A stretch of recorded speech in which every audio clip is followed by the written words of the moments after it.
et bienvenue à ce nouvel épisode du Tarot 4D. Et aujourd'hui, nous allons nous intéresser à l'impératrice.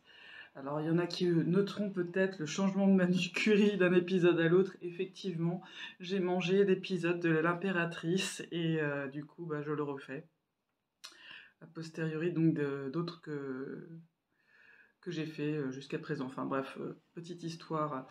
Voilà, donc l'impératrice, qu'est-ce qu'on voit? On voit une brave dame quand même, magnifique, qui semble maîtriser beaucoup de choses, d'être nourricière, accueillante, pleine de potentiel, d'espoir, qui a vraiment une maîtrise hein, sur son environnement et en plus le glamour, enfin il y a plein de notions autour de ce qu'on relie à la notion de féminin de façon classique, hein, sans revisiter les conventions.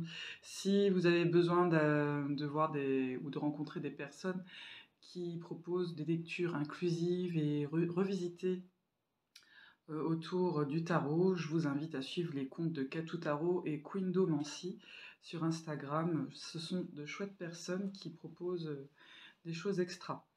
Voilà, donc moi je reste sur quelque chose d'assez classique pour le moment, sans fermer la porte au reste évidemment, mais enfin soit. Donc on voit qu'elle est quand même dans un état de félicité, hein. Elle est au milieu de la nature, tout est riche, tout est sauvage, et le blé est prêt à être récolté. Et on va visiter un petit peu ce qui se passe dans son dos. Et là, on se rend compte que c'est un personnage qui regarde, qui contemple une montagne avec un chemin qui descend vers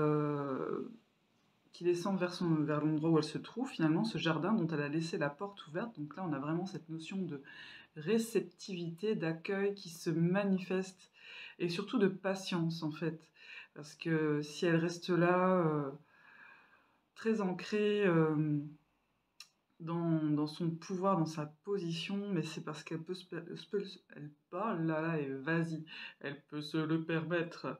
Et en plus, elle a également cette fertilité, cette maternité qui a encore manifesté avec ce couple gémellaire. Et je trouve que dans cette carte de l'impératrice, on croise beaucoup de figures divines et de mythes, en fait, qui, moi, font écho à ce que j'aime le mieux, hein, évidemment.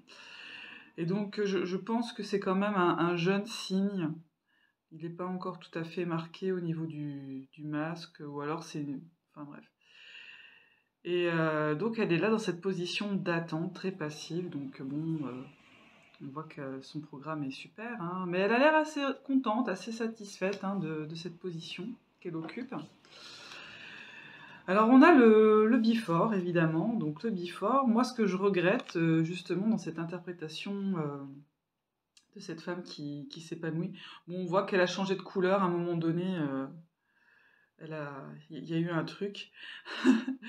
Je pense qu'ici c'était peut-être dépression postpartum, et elle s'est dit j'ai besoin de me refaire un peu, donc il y a cette notion d'inspiration supérieure qui est là, mais avec cet ancrage fortement terrestre, naturel, qui se pose. Il y a cette notion de maternité aussi qui est fort présente. Alors, est-ce qu'elle est très accaparée par la maternité, ce qui l'empêche d'exprimer tout à fait, de mettre en action son pouvoir? Elle priorise certaines choses.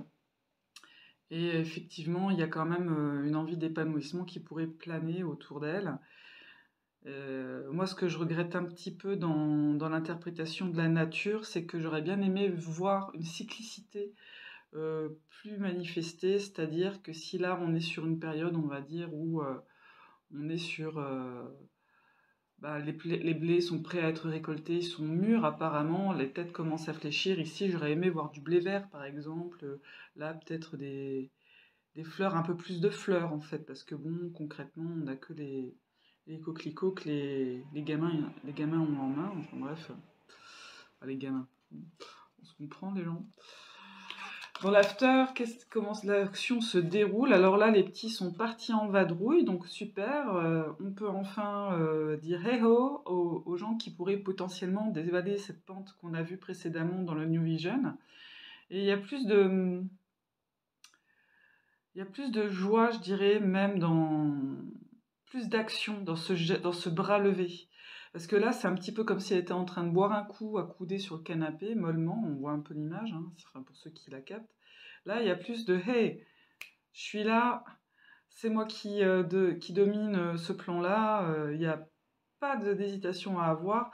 Là, j'aurais bien aimé voir les blés fauchés, c'est-à-dire, et puis peut-être un fagot de blé ou une meule, enfin quelque chose qui raconte qu'effectivement, elle a maîtrisé sa récolte, qu'elle est au top, qu'elle a vraiment maîtrisé tout l'ensemble, et qu'ici, à la limite, pourquoi pas des couleurs automnales, on est prête, parce qu'on a constitué des ressources, à affronter l'hiver, et que justement, on est dans cette capacité d'avoir toujours cette fertilité, cette continuité, la capacité de nourrir les générations suivantes, de nourrir les nouvelles idées qui arrivent. Enfin, il y a ce que je trouve rigolo, c'est qu'elles sont entourées d'oiseaux seulement.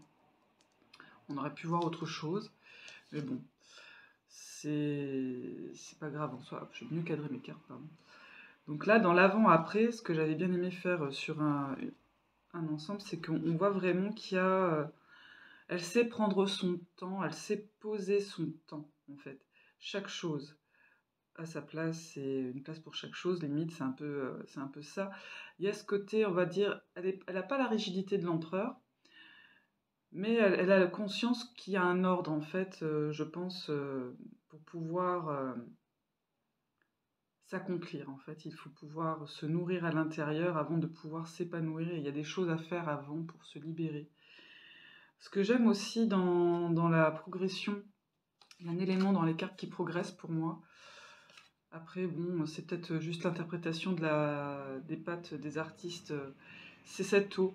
Là, sur la carte d'origine, on a l'impression que l'eau bouillonne, qu'il y a une vitalité qui est plus exprimée au niveau émotionnel, au niveau de nourrir, d'abreuver, rafraîchir en fait l'âme, qui est un peu plus... là, on sent qu'il y a une activité naissante ici. Ici, on est plein pot et là, ça s'abaisse. Alors, est-ce que c'est juste la patte de l'artiste qui crée cette progression? Je l'ignore. Mais en tout cas, moi, je l'ai remarqué et j'ai tendance à l'interpréter comme ça. Et c'est vrai que ça donne une profondeur de nouveau à comment percevoir la carte du jeu d'origine, ses réinterprétations, ce qu'elle nous amène comme enrichissement au niveau de la lecture intuitive qu'on pourrait avoir autour du tarot Rider-Waite-Smith. Voilà. Je vous souhaite une excellente journée, soirée, peu importe le moment où vous en êtes de la journée. Et si ça vous plaît, abonnez-vous. Enfin, faites comme vous voulez. Voilà. Je vous fais des bisous. Je vous dis à bientôt.